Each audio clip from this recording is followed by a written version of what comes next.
Hey everyone, and welcome back to another breaking news update. My name is Jimmy Boyd, and you were watching Boyd News. I want to thank you so much for tuning in today. I'm back with another update coming out for the war between Russia and Ukraine, and I've got a very big lineup of news to share with all of you today. Today's date is July 12th, 2025, and it's Saturday. Welcome back to the channel, everyone, and I hope you're all having a wonderful day today, and I hope you're enjoying your weekend as well.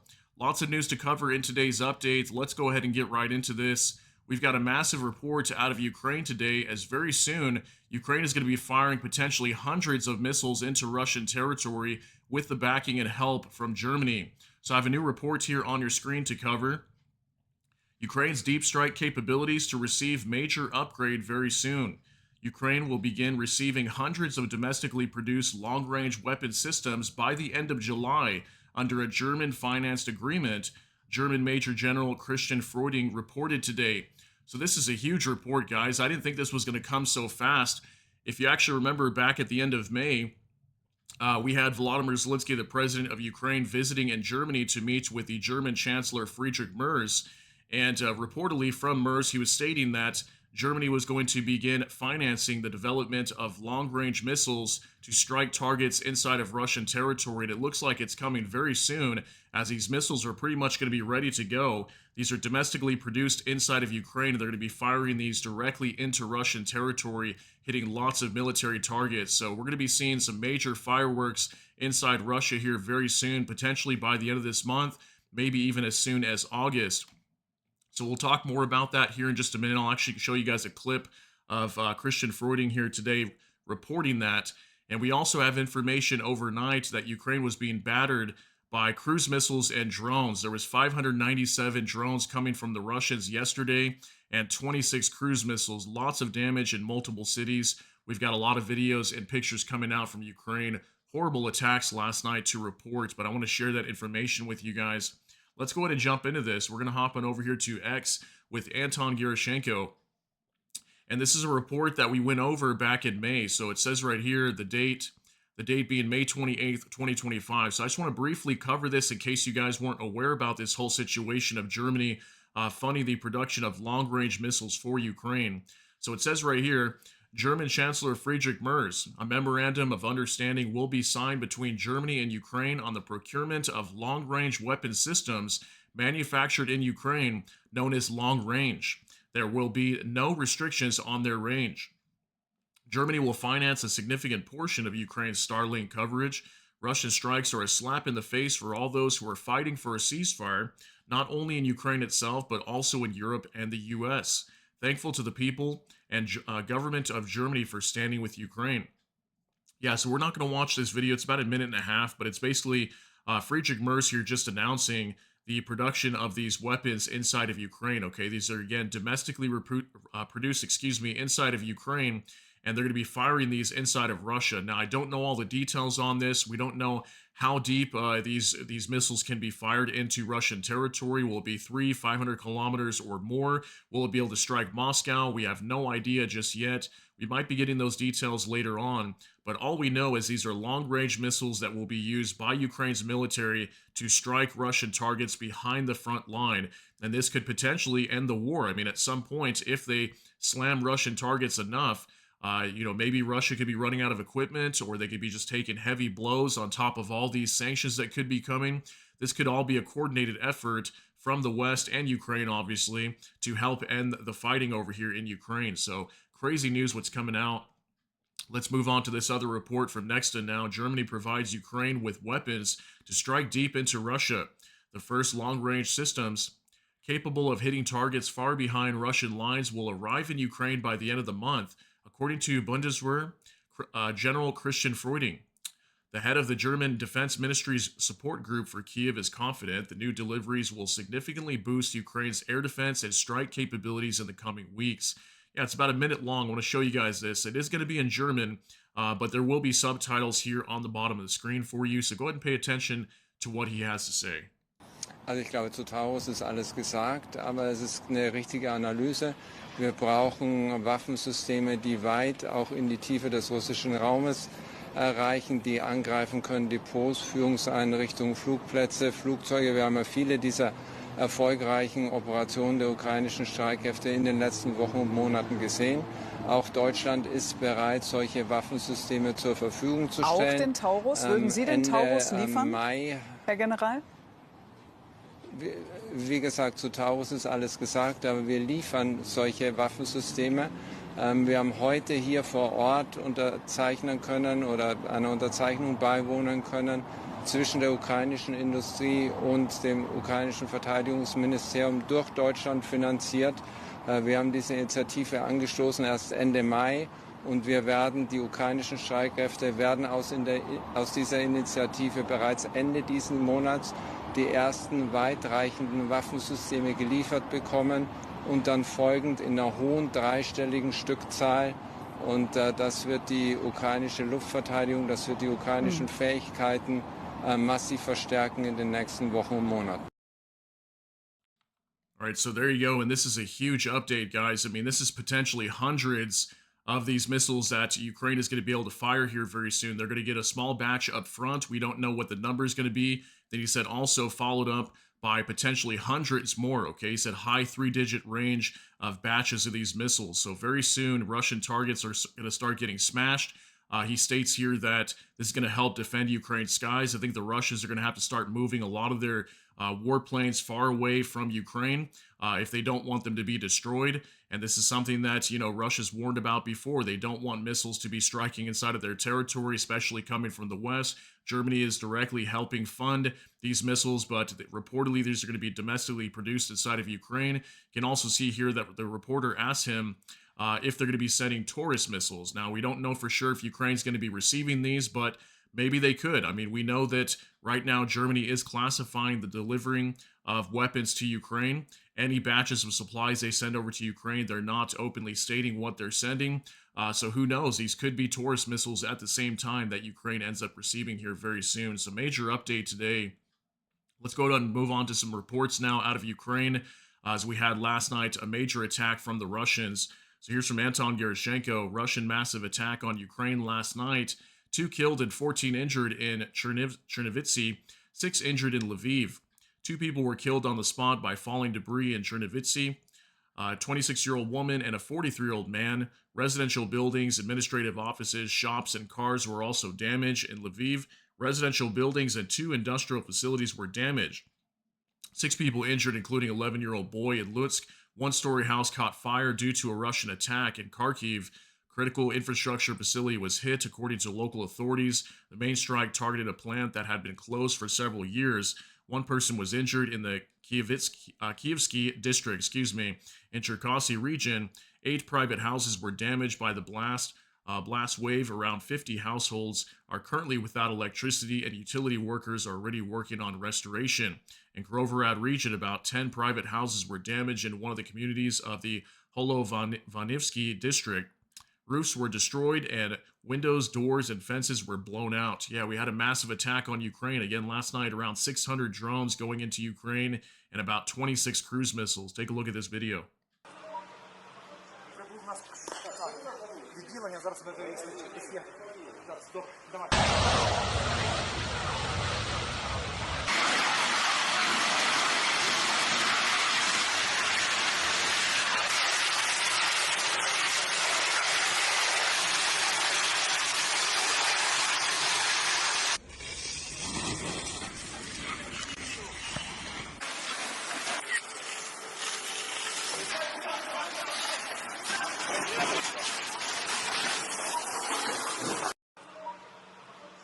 All right, so I don't know if some of you are aware of this, but just over the last probably 3-4 days, maybe 5 days max, we've seen probably close to about 2,000 drones being flown into Ukraine from the Russian side. So the Russians are definitely picking up their attacks. They're producing a lot of these drones right now, and these drones are just wreaking havoc all across Ukraine.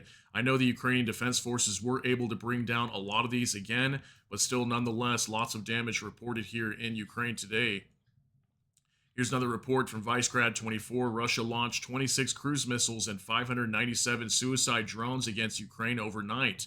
The main cities targeted were Lutsk, Lviv, Chernivtsi, Kyiv, and Kharkiv. Okay, so here's a map showing the trajectory of all these drones and missiles going into Ukraine overnight. You can see a lot of them targeting the western side of Ukraine. Okay, Lutsk and Lviv being some of the major targets. Kyiv was being attacked a little bit as well today.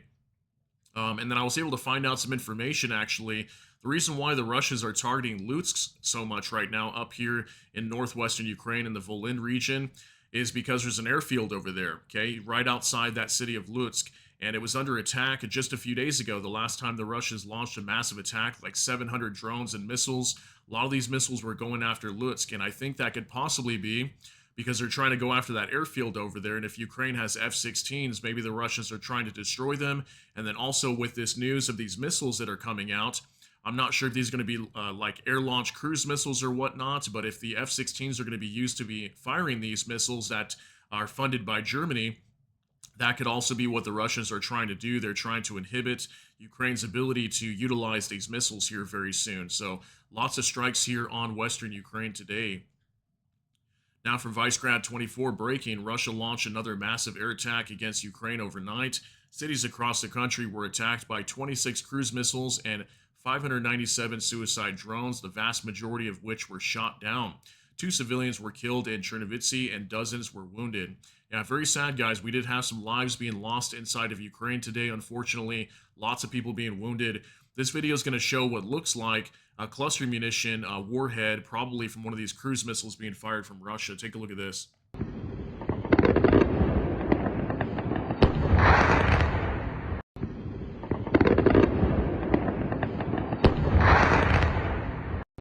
Okay, I let it roll a couple times just in case you missed it the first time. It's just a quick 5-second clip. But what this looks like to me is a Russian cruise missile that was dropping a cluster munition warhead here somewhere probably in western Ukraine. And we've been seeing a lot of these cluster munitions being used, especially in the city of Lutsk, again, where that airfield is at over there, and possibly staging Ukrainian F-16. So another massive attack here on Ukraine. So here's more information, kind of the same details that we went over here with the Anton Gerashenko post, reporting the strikes inside of Ukraine. So we're not going to go over this again, but we've got more videos here, and then we've got some pictures to show you guys as well. Let's jump into this first video.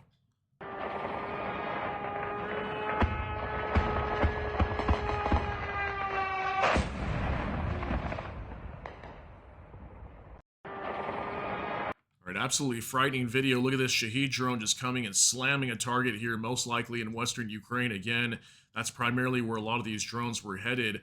Not sure what that drone was targeting, but you can see there's another fire that just broke out over here, probably from another Shahed drone. Then we had this other one slamming into another target here, and somebody caught it on camera inside of Ukraine. Very scary. A few more pictures to show you guys also. Here's a car that got burned down. We had a house that caught on fire here also. Completely destroyed from all these attacks. We got a firefighter here on the scene to put out the blaze. Here's most likely a missile that struck this building is what I'm thinking. It could have been a drone also, but pretty massive damage there to the side of this high-rise building. Again, civilian infrastructure just being destroyed inside of Ukraine. Here's a picture of this car that was on fire as well. Very sad news there. Here's another report from Bliskovka. As a result of the Russian attack, 3 buildings of Lviv University were damaged, said Shakovska. About 100 windows were smashed in one of the buildings. Classrooms were also damaged. Yeah, we've got a picture, or excuse me, a video here of a university that had some damage here to Russian drone strikes in this area in Lviv. This is in western Ukraine, close to the border of Poland. We've got more damage over here in this video. We'll go ahead and jump into these real quick.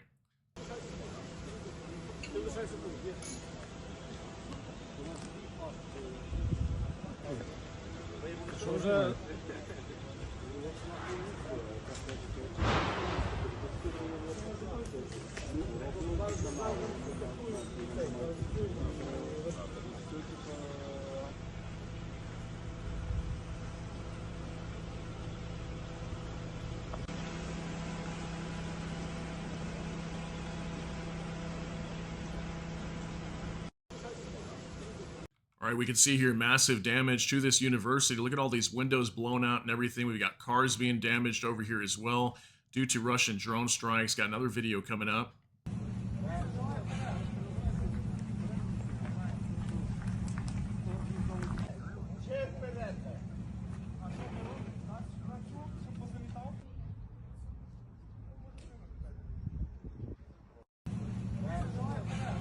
All right, now it's not often that the Russians target the city of Lviv, which is a major city again on the western side of Ukraine, right next to the border of Poland.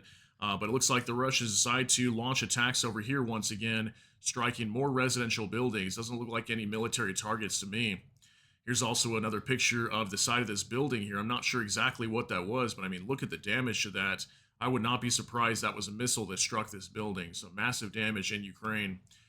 All right, now for Max 25, Zelensky, the president of Ukraine, says sadly there were hits on civilian infrastructure, including residential buildings. The pace of Russia's aerial strikes demands swift decisions, and it can be curbed through sanctions right now.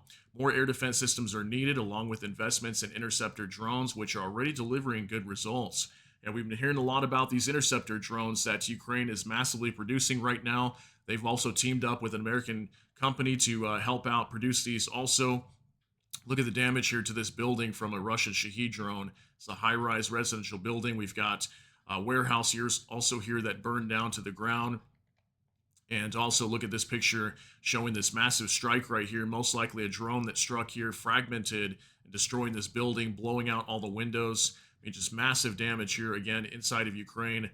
Pretty much on a nightly basis, we are reporting this now, and these massive attacks are taking place very frequently. We're starting to see 500 plus drones going into Ukraine every single day, and thank goodness for all these air defense systems and the these air defense teams inside of Ukraine that are shooting down a lot of these drones, plus these interceptor drones that Zelensky's talking about here. Very effective, and they're trying to mass produce those as much as possible to make them more effective and bring down more of these drones. Now for Bliskovka, this is what the Kyiv metro looked like last night during another shelling. Yep, this was the metro inside of Kyiv, the capital of Ukraine. More people taking shelter down here, sleeping for the night just to protect their families from these incoming attacks from the Russians. Something we see a lot in Ukraine. Many residents of Kyiv choose to sleep down here, even though it might be very uncomfortable and you're out in the open, you got no privacy or anything. But I mean, you're better off being down here than being exposed to all these attacks, especially when Russia's launching 600 drones and 26 missiles into Ukraine. Now from Bliskovka, 4 people were killed and 5 others wounded in the shelling of the Donetsk region, reports the head of the regional military administration, Falashkin. Pokrovsk and Slovyansk are under occupants' fire. Administrative buildings and a business were destroyed. Dozens of cars were destroyed. Look at this, guys. Major shelling over here in the Donetsk region. This is in southeastern Ukraine. Not sure what was being dropped over here, but I'm assuming probably either artillery shells or maybe we could have glide bombs that it could have been dropped over here as well, because it's usually what we're reporting. This is more closer to the front line, so we expect to see major shelling like this, but more residential areas just being completely bombarded and blown out from Russian strikes. Here's another report from Bliskovka. Russian army strikes Sumy community with guided bombs, killing 2 people.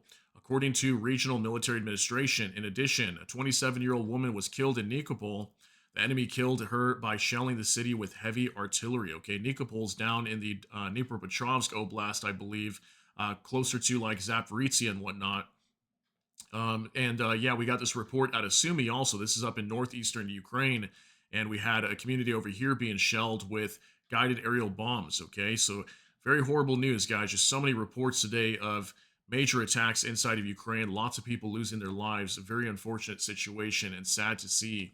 All right, now from Bliskovka, Ukrainian soldiers took revenge on Russian barbarians who killed 1-year-old Dmytro in the Kherson region, the General Staff of the Armed Forces of Ukraine. At this time, there is reason to believe that the operators of the enemy attack drones involved in the death of the child have been destroyed, the General Staff writes. The Defense Forces have identified the location of the Russian criminal crew and launched 5 FPV drones there. Okay, so I actually reported this story, I think it was yesterday or the day before. We had a report that a young little boy was in the arms of his grandmother sitting out on the doorstep of their home. This is down in the city of Kherson in southern Ukraine.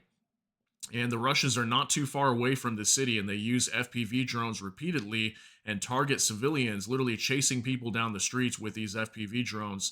And allegedly, one of these drones happened to land very close to this young boy and took his life in his grandmother's arms. I believe the grandmother was able to survive.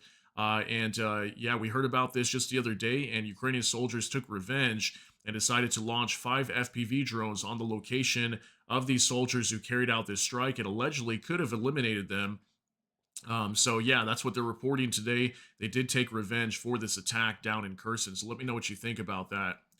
Now, from NOAA reports, all reports confirm that U.S. aid deliveries have resumed, as Zelensky said in his evening address. He noted positive signals at the highest political levels, both from the United States and European allies. Yeah, this was Zelensky last night during his evening address to the nation. He usually does this once every night. That's what he stated last night, that all reports confirm that the U.S. aid deliveries have resumed. Okay, so that's very good news. Zelensky directly reporting to the Ukrainian people that U.S. aid is continuing at this time and has not been halted anymore. Now, from next to the African country of Ghana is ready to finance our UAV production, and we are ready to help our partners ensure the security of their borders, said Zelensky. During a conversation with President John Dramani Mahama, Zelensky discussed opportunities for deepening cooperation, particularly in agriculture and the creation of food logistics hub in Ghana. The leaders also agreed on a ministerial level meeting, and in the near future, Ukrainian delegation will travel to Ghana. Okay, so Ghana stepping up and willing to help finance the production of UAV drones for Ukraine. So that's huge, guys. Ukraine's just getting so much support from around the world. Even African countries like Ghana willing to reach out and support Ukraine in their fight against the Russians. So very good news to hear that. That came out yesterday as well. Now, from Max 25, the relations between our countries are an invincible brotherhood. Lavrov begging North Korea for military aid. Putin sent the head of the Russian Foreign Ministry to Pyongyang to beg for the Kremlin another portion of weapons and cannon fodder. Yeah, this was a picture today of Sergei Lavrov meeting with Kim Jong-un. So this is the foreign minister out of Russia, and then we've got the leader of North Korea here, Kim Jong-un. Okay, so they met today. I think Lavrov arrived actually last night inside of North Korea. So most likely he's there to probably finalize another agreement of troops being transferred into Russia. We've been hearing that potentially North Korea might be sending somewhere about 30,000 troops into Russia to help them fight against Ukraine. And that hasn't been confirmed yet, but it looks like it could be coming now. We've got the foreign minister showing up over here. Yeah, probably talking about more weapons and whatnot. So we've got the Russians once again heading over to North Korea to look for more weapons to use against Ukraine. Now, from Ukrainian Review, there is no confirmed data that Russia tried to attack Ukraine with Oreshnik after the attack on Dnipro in November 2024, according to Andrei Yusov. So Andrei Yusov is a Ukrainian politician, and he was reporting this today, that apparently there's been no further attacks or usage of this Oreshnik medium-range ballistic missile that was fired into Dnipro back in November 2024, that apparently they've never fired it once since then. At least they have no data to prove that. Now, there's been multiple times in the past, probably 2 or 3 occasions that we've had reports that the Russians may have fired some of these. Sometimes they may have failed and whatnot, but we've never seen one of these directly striking in Ukraine other than back in November. So that's what he was stating today. There's no confirmed evidence that Russia has ever fired one of these other than the attack on November in 2024. Now, for military news UA, Ukraine has developed a small river drone, Ursula, that can also serve as a carrier for an FPV drone. Look at this little thing here. A tiny little boat drone that Ukraine has developed, and it can also carry an FPV drone on the top of it. We've been seeing a lot of these. They've got, Ukraine's got the Sea Baby drones, also the Magura V5s that they use down in the Black Sea. They launched these attacks from Odessa over to Crimea using FPV drones that are attached onto Magura V5 naval drones. And whenever these naval drones get close to Russian targets, these FPV drones can lift off, launch other aerial attacks as well. So it's just a new picture of another drone that Ukraine has created. I mean, just imagine how many drones by now, ever since last year, that I've shown you guys, whether it be naval drones, land-based drones, aerial drones. I mean, they've got so many different types. It's pretty insane to even report. The total number here is probably hundreds by now, different variations of drones that Ukraine has created. Now from Tendar, Ukrainian Antonov AN-124, which was stuck in Kyiv since the Russian full-scale invasion in February 24, 2022, spectacularly flew from its home port in Ukraine to Leipzig, Germany. The heavy transport was surviving countless air raids of the city of Kyiv and had to undergo extensive repairs and certification before conducting this operation in the middle of the full-scale war. Russian channels are fuming over this event, not only because of the symbolism of this operation, but also due to the fact that the AN-124 are decisive in bringing large and heavy supplies for the Ukrainian defensive war effort. Photo of an AN-124. Okay, so yesterday, if you guys remember, I showed you a quick clip that was coming out from Ukraine, allegedly over the capital of Kyiv. We had an AN-124, an Antonov is what they call it, Antonov 124. This is a transport plane out of Ukraine, and it was flying over Kyiv, and we heard reports that it had flown back into Poland. I wasn't sure where it went after that, but allegedly this was Ukraine evacuating an AN-124 transport plane that's been stuck inside of Kyiv since the beginning of the war that the Russians apparently have been trying to destroy, and it flew safely out of Kyiv yesterday and on over to Leipzig, Germany, where they'll be stationing it over there for the time being. So it looks like they're able to save one of these transport planes. That's why we had that report yesterday of this thing flying in the skies over there. So that's very cool to see. Now, Savchenko Volodymyr, Trump will force Ukraine to make territorial concessions if it signs a peace agreement with Russia, according to the Daily Telegraph. Okay, so this is interesting, and it wouldn't surprise me. I think at some point, if there is going to be some sort of agreement, I think there's a possibility that Ukraine is going to be asked again by the Trump administration to give up some territorial concessions here with the Russians, considering the fact that they may not have the manpower right now to fight back against Russia and retake these territories. In order for them to gain a settlement, they may be asked to do so. But again, we've heard so many times from Ukraine, they refuse to give up any territorial gains to the Russians and call these areas Russian territory. They will never recognize them as Russian. So allegedly, the Daily Telegraph today reporting that the Trump administration may force Ukraine to do this, but we'll see how that plays out. Very soon, if we happen to have negotiations coming very soon with Ukraine and Russia again. Now, from NOAA reports, Russia's military grouping against Ukraine has grown to over 700,000 troops, according to Ukraine's Foreign Intelligence Service. This marks an increase from May, when the figure stood at around 640,000. So it looks like Russian soldiers are really starting to group up, and they are still trying to attack inside of Ukraine, but not really making a whole lot of progress still. We had a report, I think it was yesterday, the day before, from The Economist, that it would take Russia 89 years at the current pace they're moving to completely take over Ukraine, and 4 more years just to gain the territories that they're currently fighting for, which is Luhansk, Donetsk, Kherson, and Zaporizhzhia regions in Ukraine. So even though they've got about 700,000 troops inside of Ukraine, they still are moving very slowly. So pretty crazy to see that they've got such a sizable force in there, but Ukraine is doing such an amazing job of holding the Russians back if you really think about it. And I don't think Ukraine gets enough credit for how well of a job they're doing to hold the Russians back. I mean, utilizing all this equipment, when they're completely outmanned, outgunned, and they're using all these different drones and everything to just completely control the battlefield and force the Russians back. Pretty insane news today. Now from Savchenko Volodymyr, NATO discusses how to speed up arms deliveries to Ukraine, according to the New York Times. U.S. allies are considering schemes to transfer American weapons to Ukraine faster. One option is to create special accounts in Europe under the management of General Christopher Grinkiewicz, if I'm saying that right, NATO Supreme Allied Commander Europe. They will be used to pay for weapons and ammunition, which will then be sent to Ukraine through third countries. The main goal is not to wait for weapons to be produced, but to use ready-made stocks from the arsenals of the United States or other countries, or from the market, as the Czech Republic does, buying up 155mm artillery shells around the world. Also, allies can give Ukraine their weapons, receiving priority for purchase. Thus, Germany purchased 8 Patriot batteries from the United States to replace 3 sent to Ukraine. However, the United States fears that the withdrawal of Patriot from other areas will weaken the defense of allies in Asia and the Middle East. At the same time, concerns about Russia are growing in Europe. So this is a picture of Zelensky here meeting with the Secretary General of NATO, Mark Rutte, at an early time, looks like back in April of 2025. And yeah, so allegedly NATO's trying to figure out how to speed up weapons deliveries into Ukraine, get them more weapons now, and not have to wait for weapon supplies to be produced. Start giving up stocks from countries right now, and maybe NATO wants to try to purchase weapons from other third countries around the world and try to get them over to Ukraine a lot quicker instead of waiting for them to be, to pass through production and whatnot. So yeah, NATO's trying to figure out to do whatever they can to start getting weapons into Ukraine sooner than later. So it looks like we're going to be seeing a lot of weapon flows into Ukraine very soon. Now from Ukrainian Review, 344 out of 623 targets shot down, 258 suppressed by electronic warfare. 310 out of 597 UAVs, 339 of them were Shaheeds.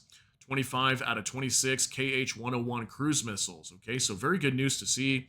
They shot down majority of these cruise missiles. Looks like at least one of them, probably with that cluster munition warhead that we saw with that video earlier, was probably the one that struck inside of Ukraine, but majority of them were shot down. Yeah, so we can see here a large majority were taken out last night, and it looks like 258 of them even from electronic warfare, most likely. So again, Ukraine doing a very good job of shooting down a lot of these incoming drones and missiles into their territory. We've been seeing this on a nightly basis. A lot of these attacks are thwarted for the most part. Now from the Kyiv Independent, these are the indicative estimates of Russia's combat losses as of July 12th, according to the Armed Forces of Ukraine. In our final update of the day, Russia's losses as of July 12th, 1,070 troops, 1 AFV, 90 vehicles and fuel tanks, 0 tanks, 31 artillery systems, 245 UAVs, and it looks like that's it. Again, some of the smallest numbers we've seen here throughout the duration of this war. Yeah, just like, look at that. 0 tanks and 1 AFV, almost nothing there. Only 90 vehicles and fuel tanks, 1,000 troops, about average what we've been seeing. Artillery systems about average as well. Yeah, we haven't seen much fluctuations with these numbers at all for well over a month, maybe 2 months now. But there's your daily updates regarding Russian losses today. And I want to thank you guys very much for being here for this update on July 12th, 2025 on Saturday. And I hope you guys have a wonderful rest of your weekend. And if you stuck to the end of this video, just a quick reminder, tomorrow I most likely will not be here. Usually not here on Sundays every week, as it's my allocated day off to spend some time with myself and my family. So I hope you guys have a good rest of your weekend. Thanks so much for tuning in. Let me know what you think about all these details down below in the comment section. That's going to be it for today's update. If you got something out of this, please smash that like button. Also, if you enjoy my content, please consider subscribing down below. Hit the notification bell. That way YouTube can notify you. And with that, hope you all have a great day. Everybody take care and God bless. And we'll see you in the next one.